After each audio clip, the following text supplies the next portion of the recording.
বন্ধুরা, আজকে ধারাবাহিক নাটকে দেখতে পারবে বিহানের বৌদি বিহানের কাকিমাকে বলে কম্পাসের কথা ঘুরিয়ে দেওয়ার পেছনে নিশ্চয়ই কোনো একটা কারণ আছে। মুক্তি তখন মনে মনে ভাবে, ঋতু আর কম্পাসের ভালোবাসা দেখে আমি ভেবেছিলাম কম্পাস বিহানের বিয়েটা দিয়ে আমি ভুল করেছি। আসলে তো তা নয়, আমার চাল সাকসেসফুল। এরপর এই দিকে দেখা যায় বিহান কম্পাসকে বলে, তোমার কথা অনুযায়ী মোনালিসা যেহেতু কোনো অন্যায় করেনি, আমি আর ওর বিরুদ্ধে যাব না কম্পাস। খারাপ হোক ভালো হোক, আমি মোনালিসাকে মেনে নেব। বিহান আরও বলে, আমার মোনালিসাকে ভালো লাগতো, ভালো লাগবেও, তোমার কোনো স্থান নেই আমার জীবনে।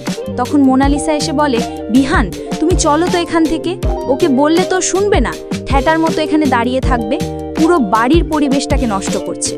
তারপরে দেখা যায় কম্পাস ঋতুজাকে বলে, তোমায় যদি মনে হয় যে একটা থাপ্পড় মেরে কাজ হয়নি, তুমি আমাকে আরেকটা থাপ্পড় মারো, মেরে আমার গাল লাল করে দাও, কিন্তু তোমার রাতের খাবারটা তো খেতে হবে, এটা তো জরুরি, তোমাকে তো একটা ওষুধও খেতে হবে।